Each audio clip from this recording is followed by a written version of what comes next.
Un saludo para todos los alumnos y sean bienvenidos una vez más. Entramos a clase.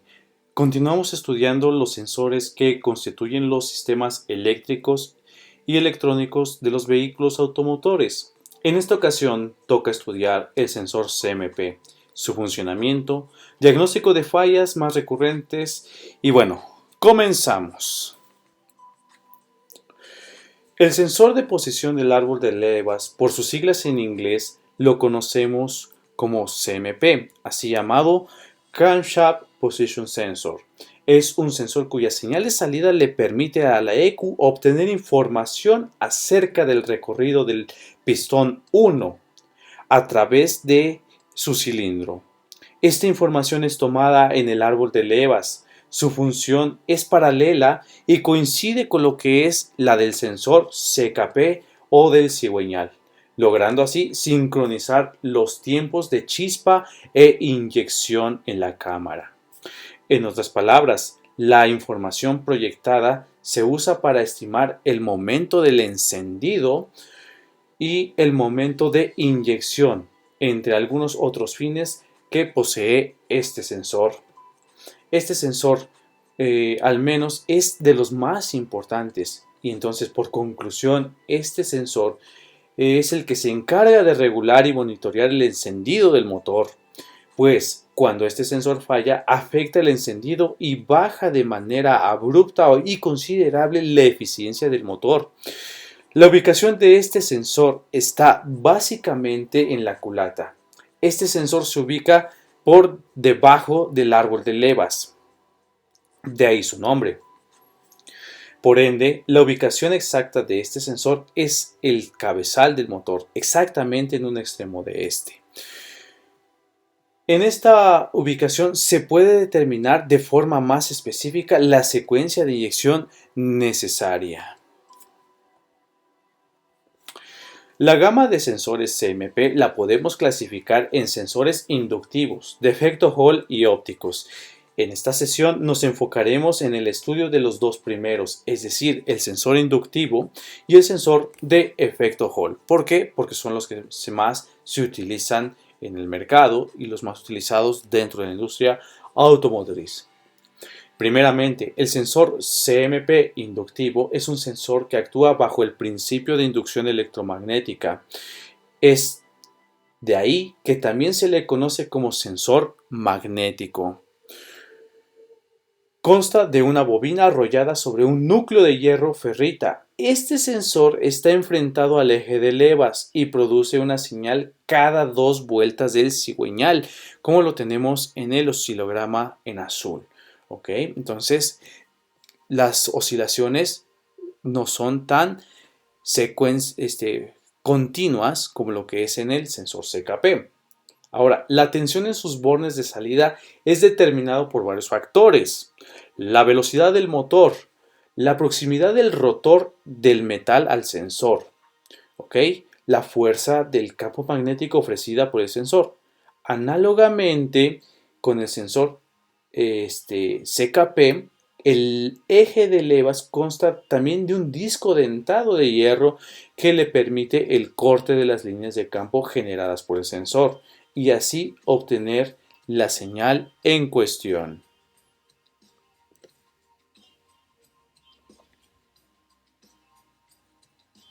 Entonces, este sensor le permite a la computadora automotriz enviar la señal del instante exacto de apertura de los inyectores de combustible para cada uno de los cilindros. Y luego de iniciarse el arranque del auto, el ciclo se mantiene fluyendo de manera óptima, así logrando que las prestaciones esperadas se realicen con optimalidad y bueno, el funcionamiento sea el correcto para el motor. Así que, sin mucho más que agregar en este punto, el sensor de posición del árbol de levas tiene una importancia superior sobre otros sistemas, al ser un dispositivo indispensable en el funcionamiento correcto del vehículo fuel injection, asemejado incluso con la importancia del mismo motor. Bien.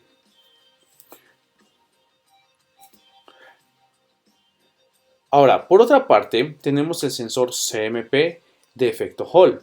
Los sensores CMP del tipo de efecto Hall tienen en su salida en los terminales del arnés una señal cuadrada, una señal de un pulso digital, que va desde un valor mínimo, que para este caso el cero lógico corresponde a un aproximado de 300 milivolts, hasta una tensión máxima de 5 volt o de 12 volt.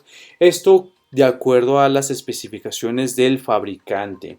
Es decir, hay una tensión estándar digital. El cero lógico tiene un valor de tensión mínimo de 300 milivolts y no ausencia de tensión en los terminales del arnés. ¿Por qué? Para garantizar que al menos el sensor está en funcionamiento y que la computadora no está interpretando erróneamente que el árbol de levas no tiene movimiento.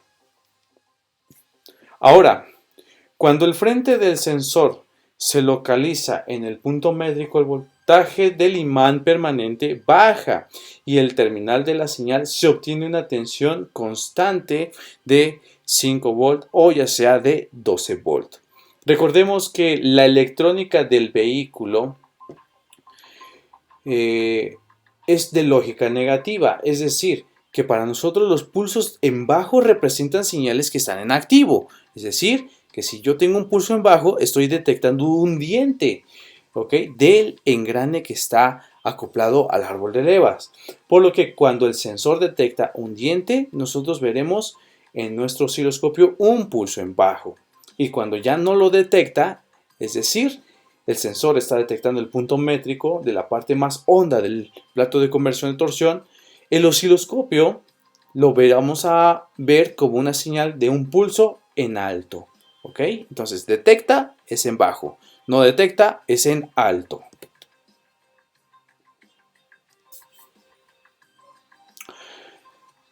Ahora, hablemos del diagnóstico y corrección de fallas. Las fallas del sensor de posición del árbol de levas se suelen presentar por algún desorden en el cableado comúnmente o incluso algún problema en el conector. Este puede estar roto o sulfatado.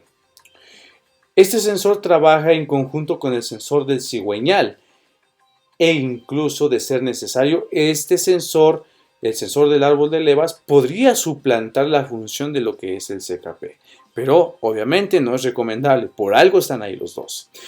Como síntomas de falla, las más comunes están en el vehículo, que el vehículo no arranca o que se apaga, ¿ok? Se apaga regularmente el vehículo o entra en marcha ralentí repentinamente. Se producen explosiones y jaloneos en el arranque, ¿ok?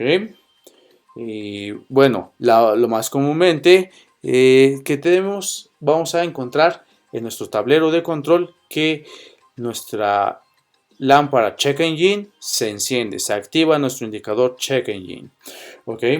Y bueno, los códigos DTC más comunes frente a una falla relacionada a este sensor son los siguientes: el P0334, P0341, P0342. Para el código P0334, este código significa que la señal producida no tiene estabilidad, ¿ok? O no está presente simplemente. En pocas palabras, no existe. Normalmente es una falla que se debe al circuito eléctrico o el sensor simplemente está defectuoso. El código P0341. Este código nos indica que está fallando de manera considerable y que algo está poniendo en crisis la secuencia de inyección. Es un código general, no nos aporta casi información. Ahora, el código P0342, si el escáner arroja este código, significa que la falla, ¿sí?, está por falta de potencia en el arranque. Un problema que puede derivarse por baja corriente. Aquí, ojo, baja corriente en la batería. Ojo, lo que se le conoce a ustedes, coloquialmente lo conocen en el taller como bajo amperaje. ¿Ok? Aquí vamos a hablar con propiedad. Es baja corriente en la batería. ¿Ok? O falla del motor de arranque del vehículo. ¿Sí? Entonces, Frente a este tipo de causas y conforme a la experiencia que se tenga en el diagnóstico, en el taller, se podrán tomar en cuenta las siguientes recomendaciones. Bien, debemos de revisar que si existe alimentación, obviamente en la batería, ¿ok? Porque comúnmente ocurre que no estamos alimentando nuestro sistema.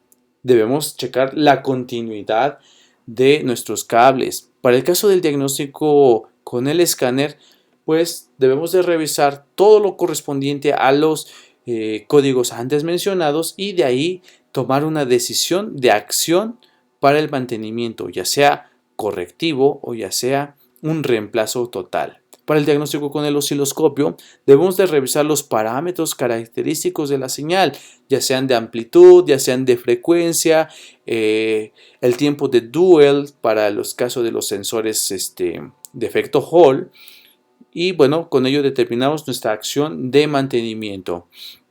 Debemos de revisar que no existan defectos en los cables, que no estén rotos, que no estén sulfatados. Verificamos que también el arnés pues no tenga oxidación, que los cables pues estén conectados y algo más. Este sensor pues no necesita limpiezas estrictas como otros tipos de elementos. Sí es cierto que el conector puede sulfatarse, claro, y que esto requiere una limpieza con un spray limpiador electrónico, pero no exactamente en el sensor, sino en la zona de cableado. Así nosotros podemos prevenir sulfataciones en los cables, ¿ok? Algo más como comentario adicional, nunca está de más que se verifique el estado de nuestro vehículo, el estado de nuestros sistemas eléctricos y electrónicos, al menos cada 20.000 kilómetros de recorrido. Eso como recomendación. Entonces, ahora entremos a conocer el diagnóstico de este dispositivo. En general, el diagnóstico es un arte de comparación heurístico, es decir, que con base en la experiencia se puede inferir fallas en los sistemas del automóvil, ya sean de índole mecánica, eléctrica o electrónica, ya que dentro del automóvil no podemos tener propiamente sistemas aislados. Por lo que nuestro vehículo presenta una falla mecánica, entonces quizá la falla no sea mecánica. Si decimos, ok, está fallando, no enciende, etcétera. Es una falla mecánica. Ok, quizá la falla no sea mecánica, ok, sino propiamente eléctrica. ¿Por qué? Porque ese parámetro que está relacionado con la mecánica lo detecta un sensor.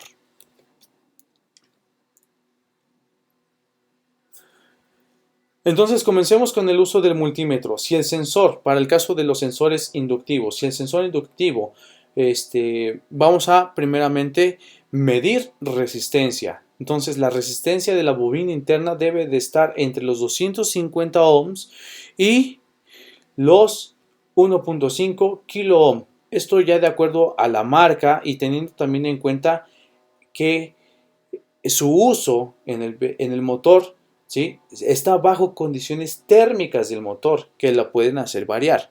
Obviamente, en esta prueba se debe de desconectar el sensor de su arnés y debemos también revisar la rueda dentada para ver si se encuentra en buen estado, si solo requiere limpieza o si encontramos que el sensor está dañado, procedemos a reemplazarlo.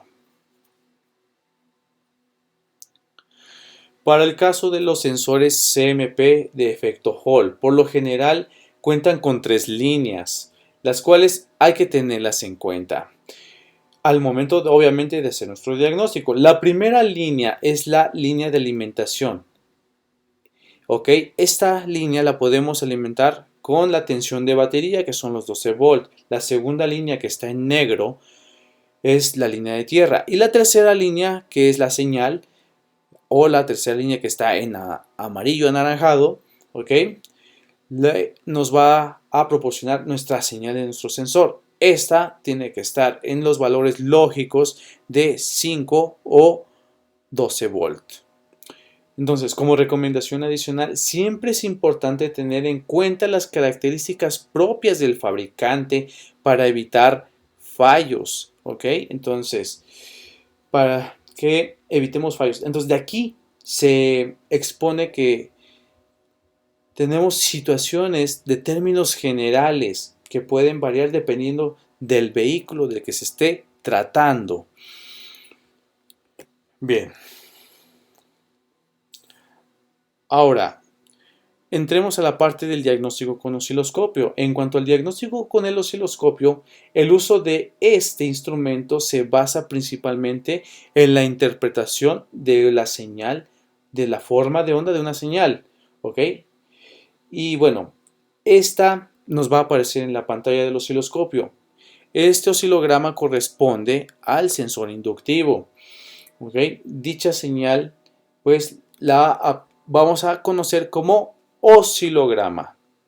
Dependiendo del dispositivo al que se haga el diagnóstico, ya sea un sensor, un actuador, el diagnóstico debe de constar de ciertos parámetros de máximo y mínimo funcionamiento. Básicamente, si la señal en cuestión que estamos tratando de diagnosticar cae fuera de los parámetros normales de funcionamiento, ya sea amplitud, ya sea frecuencia, se puede inferir que hay una falla relacionada con el dispositivo en cuestión. Entonces, bajo la experticia del técnico o del ingeniero, se reemplazará el dispositivo o se le dará un mantenimiento de corrección a este elemento. Entonces, tenemos para este caso, una señal característica CMP de sensor inductivo. ¿Ok? Entonces, debemos nosotros obtener esa señal en marcha ralentí. Recordemos que la marcha ralentí está entre los 650 y las 850 revoluciones por minuto. Cualquier señal que caiga fuera de los parámetros, ya sea bajo o superior, entonces vamos a inferir que no tenemos la marcha apropiada para hacer este diagnóstico y podría haber ya de antemano una falla. Para el cálculo de la marcha ralentí, recordemos, omega es igual a 2πf, ¿ok?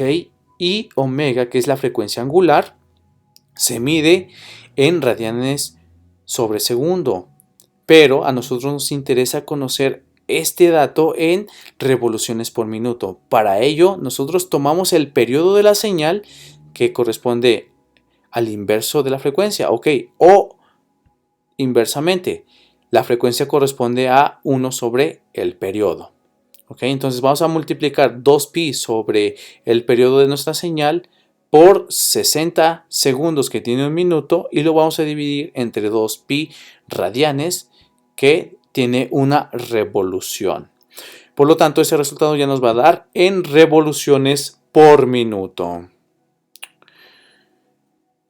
Bien, entonces, para el caso de la señal CMP, del sensor CMP inductivo, nosotros tenemos una señal de un periodo medido, obviamente, con el osciloscopio. Ahí debemos tener en cuenta la segmentación en el tiempo, que son la parte horizontal, y la segmentación de la tensión, que es la parte vertical. ¿Ok? Y esa segmentación de la parte vertical nos va a dar la tensión pico a pico mínima que vamos a tener que verificar. Esa tensión mínima, voltaje pico a pico, es de mínimo 2 volts. Cualquier valor menor a eso, podemos inferir que hay una falla relacionada a este dispositivo. Bien, ahora entremos con el sensor CKP de efecto Hall. Para el caso del sensor, CMP de efecto Hall. Para el caso del sensor CMP del tipo de efecto Hall, además de diagnosticar que este sistema también se tiene que diagnosticar bajo marcha ralentí, debemos también verificar las características inherentes de velocidad y frecuencia. Para el caso particular consideramos los dos parámetros de mínima y máxima operación, que es decir, el pulso en bajo, que sería nuestro cero lógico, que debe estar alrededor de los 300 milivolts. Recordemos que por los 300 milivolts es para al menos garantizar que el sensor está en funcionamiento y no que el árbol de levas no haya algún movimiento. ¿Ok? Cabe recordar que este caso, el pulso bajo, produce cuando hay detección de diente en el plato de conversión de torsión. ¿Ok? Y bueno, la tensión de uno lógico está entre los 5 y los 12 volts de tensión.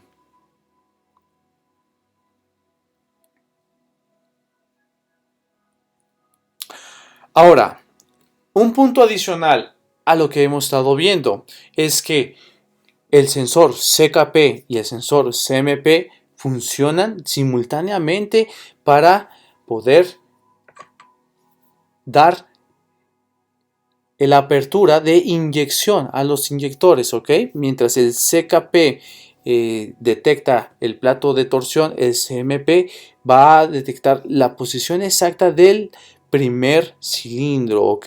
Del primer cilindro. Ahora, este diagnóstico se hace a la par con un osciloscopio que sea de 2 canales al menos, para que nosotros podamos detectar las dos señales, en rojo la del CMP y en azul la de CKP, y estas deben de estar sincronizadas.